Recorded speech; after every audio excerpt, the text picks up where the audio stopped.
의뢰인의 행복만 생각합니다. 법률 문제로 고민에 빠지신 분들에게 정확한 정보를 제공하여 현명한 선택을 하도록 도와드리는 소송 가이드입니다. 국민은 국가기관이나 공무원에 위법한 행정처분 또는 잘못된 업무 처리로 인해 예상치 못한 피해를 입을 수 있습니다. 이러한 경우 일정한 요건을 충족하면 국가를 상대로 손해배상을 청구할 수 있는데 이를 국가배상 청구라고 합니다. 다만 단순히 피해를 입었다는 사실만으로 국가배상이 인정되는 것은 아닙니다. 법원은 여러 요소를 종합적으로 검토한 뒤 국가의 책임 여부를 판단하게 됩니다. 먼저 손해를 발생시킨 사람이 공무 수행과 관련된 지위에 있어야 합니다.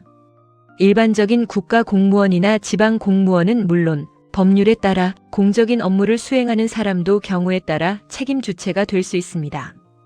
또한 문제가 된 행위가 공무원의 개인적인 행동이 아니라 업무 수행 과정에서 발생한 것이어야 합니다. 예를 들어 사적인 다툼이나 개인적 행동으로 발생한 피해는 국가배상 문제로 이어지기 어려울 수 있습니다. 반면 행정처분, 단속, 감독, 인허가 업무 등 공적인 직무 과정에서 발생한 문제라면 국가배상 검토 대상이 될 수 있습니다. 중요한 것은 해당 행위가 법적으로 위법하다고 평가될 수 있어야 한다는 점입니다. 공무원이 법령을 위반하거나 주의 의무를 다하지 않아 피해가 발생했다면 책임이 인정될 가능성이 있습니다. 반드시 적극적으로 잘못된 행동을 한 경우만 해당하는 것은 아닙니다. 필요한 조치를 해야 하는 상황에서 아무런 조치를 하지 않아 피해가 확대된 경우에도 책임 문제가 제기될 수 있습니다. 실제 소송에서는 손해 발생 사실도 매우 중요합니다.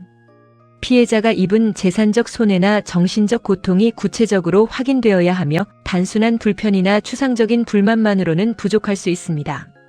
특히 가장 치열하게 다투어지는 부분은 인과관계입니다. 공무원에 위법한 행위가 있었더라도 그것이 실제 손해 발생의 직접적인 원인이 되었다는 점을 입증하지 못하면 국가배상 청구가 받아들여지기 어려울 수 있습니다.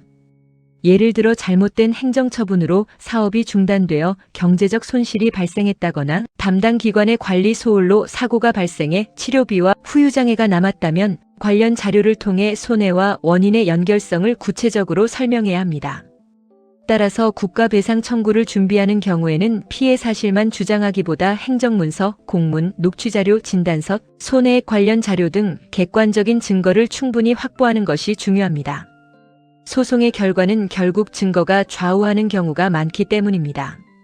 소송 가이드는 법률적으로 문제가 될 수 있는 부분에 관해 상세히 설명을 드리고 그 해결책에 관하여 근거 법령 및 관련 법령을 제시하는 길잡이를 해드립니다. 항상 노력하는 자세로 의뢰인의 이익을 최우선하는 모습을 보여드리겠습니다. 소송에 대한 자세한 상담을 원하신다면 변호사 상담 신청을 누르시고 더 많은 정보를 보고 싶으시다면 소송 가이드 카페를 방문하시면 됩니다. 내용이 마음에 드셨다면 구독과 좋아요, 알림 설정 부탁드립니다. 더 좋은 내용으로 찾아오겠습니다. 꼭 승소할게요.